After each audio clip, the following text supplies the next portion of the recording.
नमस्कार दोस्तों, स्वागत है आपका आपके अपने चैनल महाविद्या एकेडमी में। हम यूपी ट्रिपल एससी मुख्य सेविका के लिए प्रैक्टिस सेट की सीरीज देख रहे हैं, जिसमें अब तक हम 1 से लेकर 12 तक के प्रैक्टिस सेट को कंप्लीटली पूरा कर चुके हैं, जो आपको चैनल की प्लेलिस्ट में आसानी से मिल जाएगा। ठीक है, और ये हमारा क्वेश्चन प्रैक्टिस सेट नंबर 13 है, जिसका ये लास्ट पार्ट है। इस वीडियो के बाद आपका प्रैक्टिस सेट नंबर 30 भी कंप्लीट हो जाएगा। इस बुक के अकॉर्डिंग आपके सिर्फ 2 प्रैक्टिस सेट बचेंगे, जो आपको 4-4 वीडियोस करके जल्दी ही 2-3 दिन में प्रोवाइड कर दिए जाएंगे। ठीक है, और इस सीरीज के कंप्लीट होते ही इसके बाद हम एक नेक्स्ट सीरीज स्टार्ट करेंगे, जिसमें आपका मुख्य सेविका से रिलेटेड जो सिलेबस है, उसके सिलेबस के हर एक पॉइंट को थ्योरी के माध्यम से भी, मॉक टेस्ट के माध्यम से भी और वन लाइनर क्वेश्चंस के माध्यम से भी कंप्लीट कराया जाएगा। आपको सीरीज को कंप्लीट देखने के बाद कहीं से भी कुछ भी और पढ़ने की जरूरत नहीं पड़ेगी। ठीक है, आज का फर्स्ट क्वेश्चन है। पहला क्वेश्चन देखिए, भ्रूण की आंतरिक परत को कहते हैं क्या? कोरियन, नाभिरज्जु, गर्भनाल या एमनियन? तो आपसे पूछ रहा है भ्रूण की जो आंतरिक परत होती है उसको क्या कहते हैं। और देखिए, भ्रूण की जो आंतरिक परत होती है, ठीक है, जो आंतरिक परत है उसको कहते हैं एमनियन झिल्ली। ठीक है, क्या कहते हैं? इसको कहते हैं एमनियन झिल्ली। ऑप्शन क्या क्या थे? ऑप्शन थे कोरियन, नाभिरज्जु, गर्भनाल या एमनियन।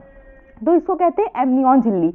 अच्छा, ये मान लीजिए कोई चीज है, ठीक है, उसकी आंतरिक परत को तो एमनियन कह रहे हैं, लेकिन भाई अगर आंतरिक परत है तो उसकी बाहरी परत भी होगी। ठीक है, तो भ्रूण की जो आंतरिक परत है उसको कहते हैं एमनियन, और भ्रूण की जो बाहरी परत होती है उसको कहते हैं कोरियन झिल्ली। ठीक है, क्या कहते हैं? उसको कहते हैं कोरियन झिल्ली। नेक्स्ट देखिए, आंसर क्या है इसका? इसका आंसर है एमनियन। नेक्स्ट देखिए, नेक्स्ट क्वेश्चन है। नेक्स्ट है आपकी, भ्रूणावस्था रहती है ए गर्भधारण से 2 सप्ताह तक, बी 2 सप्ताह से 8 सप्ताह तक, नेक्स्ट 8 सप्ताह से 24 सप्ताह तक, या 8 सप्ताह से जन्म तक। आपसे पूछा है भ्रूणावस्था कब तक रहती है। तो देखिए, जो भ्रूणावस्था है ये गर्भकालीन अवस्था की उप अवस्था है। ठीक है, जो भ्रूणावस्था है आपकी ये रहती है 2 सप्ताह से 8 सप्ताह तक, यानी कि ऑप्शन नंबर 20 का सही आंसर होगा। ठीक है, देखिए इस अवस्था में शरीर में मुख्य अंगों का निर्माण होता है। दूसरे महीने के अंत तक इसका भार 2 ग्राम और लंबाई 1 इंच से 2 इंच तक हो जाती है। ठीक है, नेक्स्ट देखिए, नेक्स्ट क्वेश्चन है, डिंब अवस्था है। ये भी आपका रिपीटेड क्वेश्चन है, आप पहले देख चुके हैं इसको। डिंब अवस्था है क्या? गर्भाधान से 2 सप्ताह तक, तीसरे सप्ताह से दूसरे सप्ताह तक, तीसरे माह के प्रारंभ से जन्म लेने तक, या स्त्री का अंडाणु। आपसे पूछ रहा है डिंब अवस्था क्या है। तो देखिए, डिंब अवस्था है, डिंब अवस्था जो है वो होती है गर्भाधान से 2 सप्ताह तक की अवस्था। ठीक है, क्या होता है ये डिंब अवस्था? ये है गर्भाधान से 2 सप्ताह तक की अवस्था। ठीक है, नेक्स्ट देखिए, नेक्स्ट है, नेक्स्ट क्वेश्चन है, निम्नलिखित में से कौन सा स्त्री प्रजनन अंगों में नहीं आता है। देखिए यहां पर फिर से आपसे क्या पूछ रहा है? नहीं आता है। देखिए, किसी भी क्वेश्चन को सॉल्व करने से पहले उसके स्टेटमेंट को बहुत ध्यान से पढ़िए कि उसमें है पूछ रहा है या नहीं पूछ रहा है। बहुत बार क्या होता है, हम है या नहीं ठीक से नहीं देख पाते हैं, और सिर्फ उसी के चक्कर में हमारा आता हुआ क्वेश्चन भी गलत हो जाता है। ठीक है, तो आपसे यहाँ क्या पूछ रहा है? निम्नलिखित में से कौन सा स्त्री प्रजनन अंगों में नहीं आता है? प्रोजेस्टेरोन, डिंब ग्रंथियां, गर्भाशय या डिंब वाहिनी। तो क्या नहीं आएगा? देखिए, डिंब तो अभी आपने जस्ट ऊपर पढ़ा है। ठीक है, अगर डिंब ग्रंथियां हैं तो डिंब वाहिनियां भी होंगी, और गर्भाशय स्त्री में होता है, ये तो सभी को पता होगा। तो क्या आपको ऑप्शन ही है, कौन सा बच रहा है? आपको ऑप्शन ही बच रहा है प्रोजेस्टेरोन। ठीक है, तो इसका आंसर क्या हो जाएगा? इसका आंसर हो जाएगा ए प्रोजेस्टेरोन। ये प्रोजेस्टेरोन जो है ये स्त्री के प्रजनन अंगों में शामिल नहीं है, बल्कि ये क्या है? प्रोजेस्टेरोन क्या है? स्त्री प्रजनन अंग नहीं है, बल्कि ये प्रोजेस्टेरोन जो होता है ये एक प्रकार का हार्मोन होता है जो महिलाओं में पाया जाता है, जिसे गर्भावस्था हार्मोन भी कहते हैं। ठीक है, देखिए इसमें अन्य सभी क्या है? स्त्री प्रजनन अंग हैं, जबकि जो प्रोजेस्टेरोन है ये एक हार्मोन है। नेक्स्ट देखिए, नेक्स्ट है, प्रत्येक गर्भवती स्त्री को प्रथम 7 सप्ताह में स्वास्थ्य केंद्र में परीक्षण करवाना चाहिए। प्रति सप्ताह, माह में 2 बार, माह में 1 बार, या माह में 3 बार। ठीक है, कितनी बार करवाना चाहिए? तो ये है आपका ऑप्शन नंबर सी, माह में एक बार, ठीक है। नेक्स्ट देखिए, नेक्स्ट है बेनेडिक्ट रॉथ स्पाइरोमीटर नापने का एक यंत्र है क्या? एसडीए को नापने का, बीएमआई को नापने का, बीएमआर को नापने का या एमएमआर को नापने का? आपसे पूछ रहा है बेनेडिक्ट रॉथ स्पाइरोमीटर, इनमें से क्या नापने का यंत्र है? तो देखिए जो आपका बेनेडिक्ट रॉथ स्पाइरोमीटर है ये बीएमआर को नापने का एक यंत्र है, ऑप्शन नंबर सी। नेक्स्ट देखिए, नेक्स्ट है कैलोरी इकाई है किसकी? बीएमआर की, बीएमआई की, गर्माहट की या तापक्रम की? आप सोच रहे हैं कैलोरी किसकी इकाई है? तो देखिए ऊष्मा को जिस इकाई से मापा जाता है उसे क्या कहते हैं? उसे कैलोरी कहते हैं, ठीक है। आहार एवं पोषण विज्ञान में आने वाली कैलोरी को किलो कैलोरी, जिसे अंग्रेजी में कैपिटल सी से दर्शाया जाता है। तो ये जो कैलोरी है ये किसको दर्शाती है? ये जो कैलोरी है ये किसकी इकाई है? ये होगी आपकी ऑप्शन नंबर सी, किसकी इकाई? ऊष्मा की इकाई, ठीक है। यानी कि ऊष्मा का क्या मतलब हुआ? ऊष्मा का मतलब हुआ गर्माहट, ऑप्शन नंबर सी। नेक्स्ट देखिए, एसिटामिनोफेन विषाक्तता जो सबसे आम दवा है, इसमें से किसका विफलता का कारण है? इसमें से किसकी विफलता का कारण, यानी कि इस दवा को ज़्यादा लेने से इसमें से कौन सा जो शरीर का अंग है वो काम करना धीरे धीरे बंद कर देता है? आपने सुना होगा ना कि उनकी किडनी फेल हो गई, उनका लीवर फेल हो गया, इस तरह से, ठीक है। तो किस अंग की विफलता का कारण है? फेफड़े की, किडनी की, लीवर की या मस्तिष्क की? तो जो आपका एसिटामिनोफेन है ये एक दर्द निवारक तथा ज्वर नाशक दवा है। इसकी अधिक खुराक लीवर में विषाक्तता उत्पन्न कर देते हैं, ऑप्शन नंबर आपका सी, लीवर में, ठीक है। जिसकी वजह से लीवर फेलर, लीवर में घाव इत्यादि समस्या उत्पन्न हो जाती है। नेक्स्ट देखिए, नेक्स्ट है जब बच्चों की वृद्धि तीव्रता से बाधित हो, उसके शरीर पर कम उपचर्म वसा और मांसपेशियां होती हैं, ऐसी स्थिति को कहते हैं क्या? क्वाशी-ऑर्कर, सूखा रोग, स्कर्वी या बेरी-बेरी? तो जब बच्चों में वृद्धि तीव्रता से बाधित हो और उसके शरीर पर कम उपचर्म वसा और मांसपेशियां होती हैं तो इस स्थिति को आपकी कहते हैं क्या? सूखा रोग। जब बच्चा सूख जाए यानी कि उसके शरीर पर ना मांस बचे, ज़्यादा हड्डियां दिखने लगे और जो उसकी लंबाई है, उसका वजन है वो ना बढ़े, तो इस तरह के रोग को कहते हैं सूखा रोग, ठीक है। देखिए कब होता है? जब बालक के आहार में प्रोटीन और ऊर्जा दोनों की कमी हो जाती है तो सूखा रोग हो जाता है। ये रोग 6 माह से 18 माह के शिशु को ज़्यादा होता है और 4 वर्ष तक के बच्चों में भी ये पाया जाता है, ठीक है। इसके लक्षण देखिए क्या होते हैं सूखा रोग के?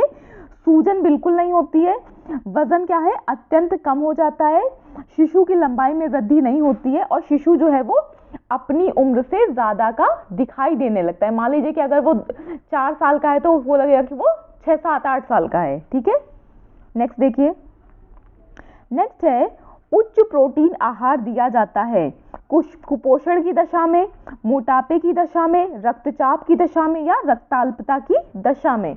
तो उच्च प्रोटीन आहार कब दिया जाता है? तो भाई ये कब दिया जाएगा? देखिए मोटापे की दशा में तो बिल्कुल नहीं दिया जाएगा, है ना, क्योंकि उससे तो और मोटापा बढ़ेगा। उच्च रक्तचाप, अगर आपका बीपी बहुत बढ़ा हुआ है, ब्लड प्रेशर बहुत बढ़ा है, तब भी आपको उच्च प्रोटीन नहीं दिया जाएगा। रक्ताल्पता की कमी, जब खून की कमी होती है तो उस टाइम पे जिंक रिलेटेड चीजें आपको ज़्यादा दी जाती हैं, ठीक है, जिससे क्या हो आपका हीमोग्लोबिन, जिससे आपका बढ़े, तो ये भी नहीं होगा। तो क्या है? उच्च प्रोटीन कब दिया जाएगा? जब शरीर में क्या हो? पोषण की कमी हो, कुपोषण की दशा में, ठीक है। ऑप्शन नंबर ए हो गया आपका। देखिए कुपोषण क्या है? यह पोषण की वह स्थिति है जिसके कारण व्यक्ति के स्वास्थ्य में गिरावट आने लगती है। यह एक या एक से अधिक तत्वों की कमी या अधिकता से होती है, जिसके कारण व्यक्ति रोगग्रस्त हो जाता है। और इसके लक्षण क्या है कुपोषण के? लंबाई एवं वजन में कमी आना, नींद कम आना, भूख कम लगना, ठीक है।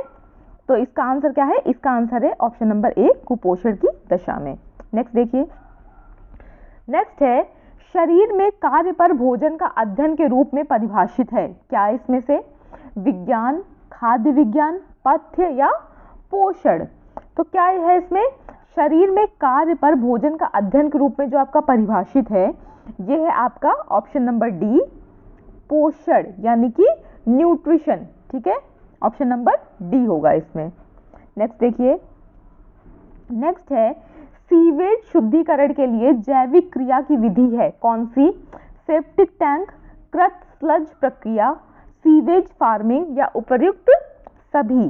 तो देखिए सीवेज शुद्धिकरण के लिए, ठीक है, ये तीनों ही जो विधियां हैं ये इनकी जैविक विधियां, जैविक क्रिया विधि है। ठीक है, तो आंसर क्या हो जाएगा आपका? आंसर हो जाएगा उपर्युक्त सभी। ठीक है, देखिए सीवेज ट्रीटमेंट प्लांट में गंदे पानी और घर में प्रयोग किए गए जल के प्रदूषणकारी अवयवों को विशेष विधि से साफ किया जाता है।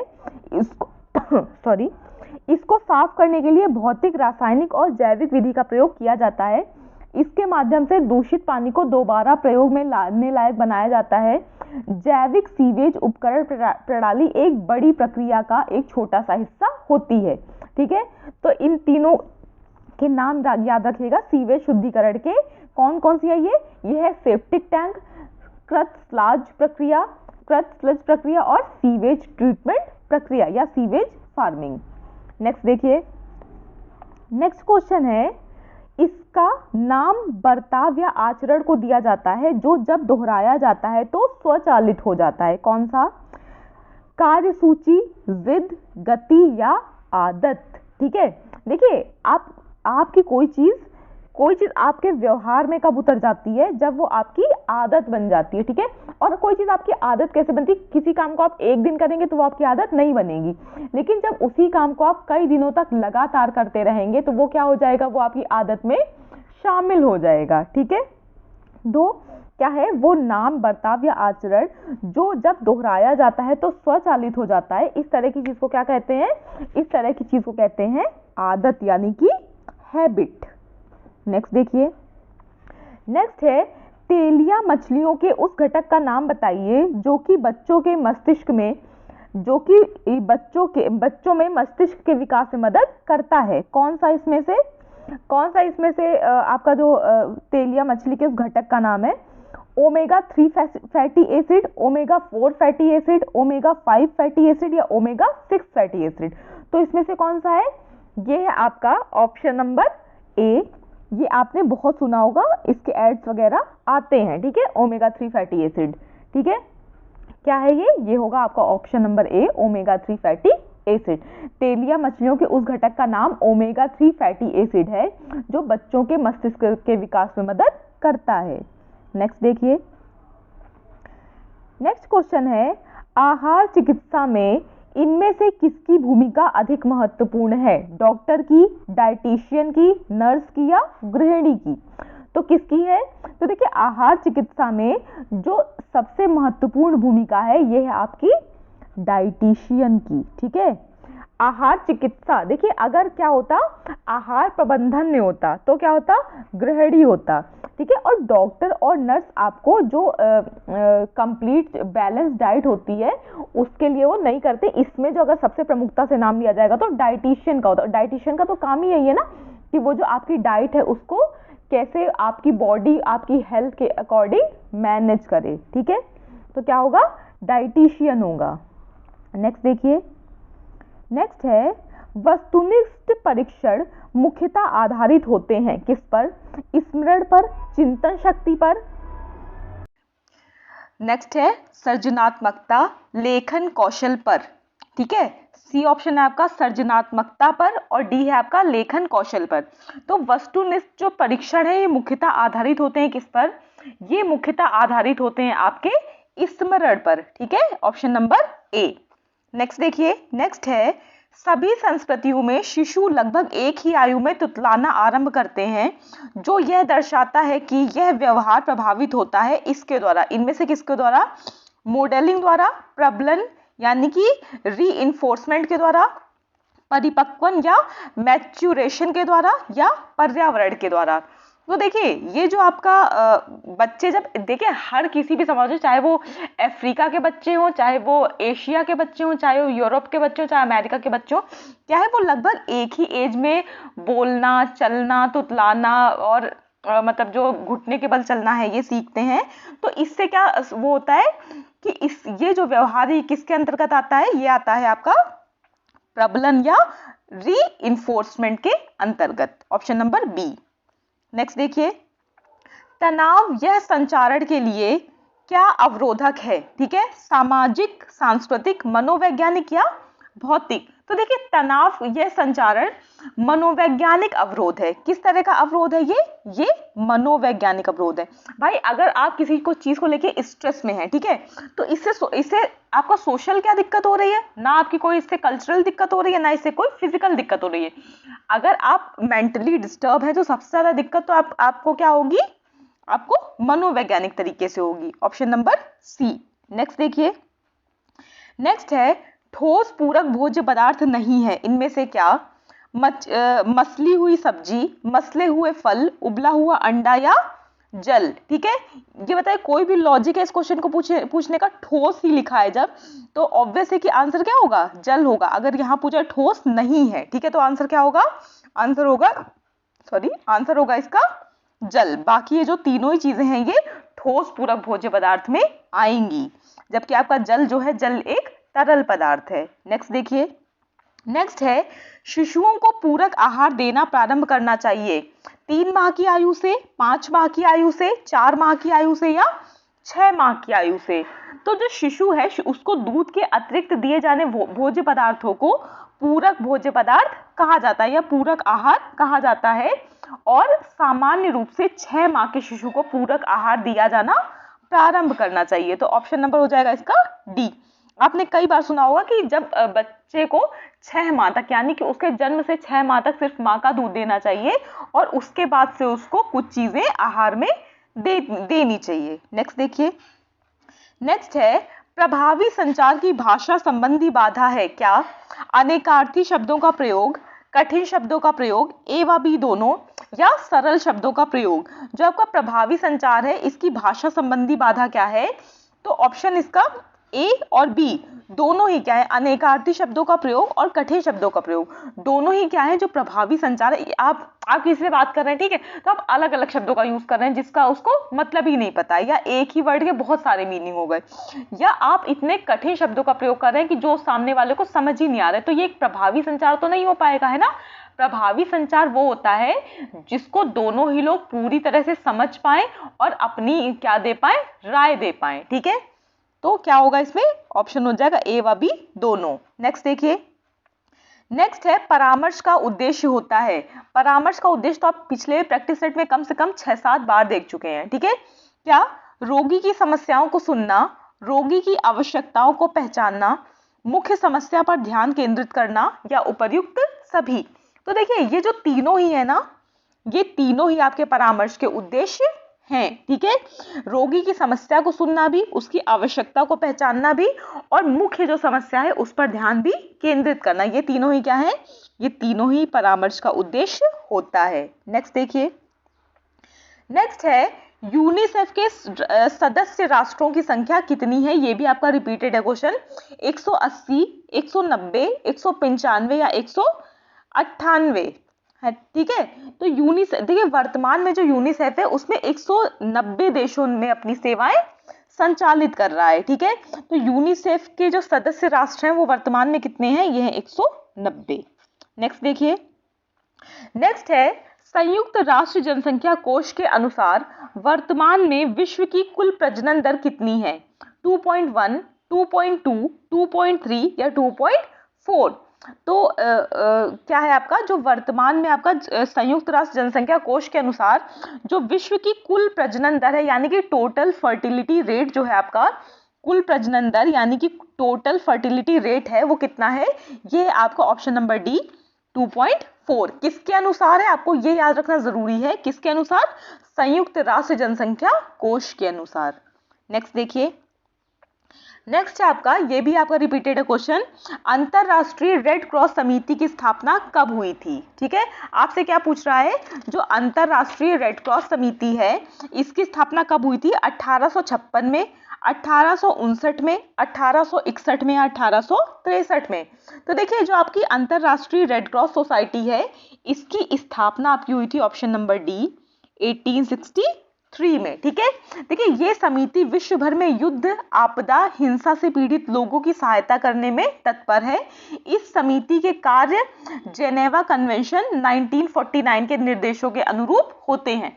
आपका एक जेनेवा कन्वेंशन हुआ था 1949 में। ठीक है, उसी के हिसाब से, उसी समिति के निर्देशों के अनुसार ये जो अंतरराष्ट्रीय रेड क्रॉस समिति है, इसके कार्य संचालित किए जाते हैं। ठीक है, तो इस देखिए वीडियो को कंप्लीट देखिएगा। आपके 13 प्रैक्टिस सेट कंप्लीट हो चुके हैं। ये जो यूथ कंपटीशन टाइम्स की बुक है, इसमें आपके 15 प्रैक्टिस सेट थे, जिसमें आपके 13 कंप्लीट हो चुके हैं। 2 प्रैक्टिस सेट बचे हैं जो आपको 2 या 3 दिन में कंप्लीट करा दिए जाएंगे। ठीक है, देखिए वीडियो को सिर्फ देखिए ही मत, एक बार आप नॉर्मल स्पीड में देखिए, दोबारा इसको रिपीटेड में स्पीड फास्ट करके देख लीजिए और शॉर्ट नोट्स बनाते जाइए। ठीक है, वीडियो को कंप्लीट देखने के लिए thank you so much. Please channel को लाइक, शेयर और सब्सक्राइब करना मत भूलिएगा। Thank you so much.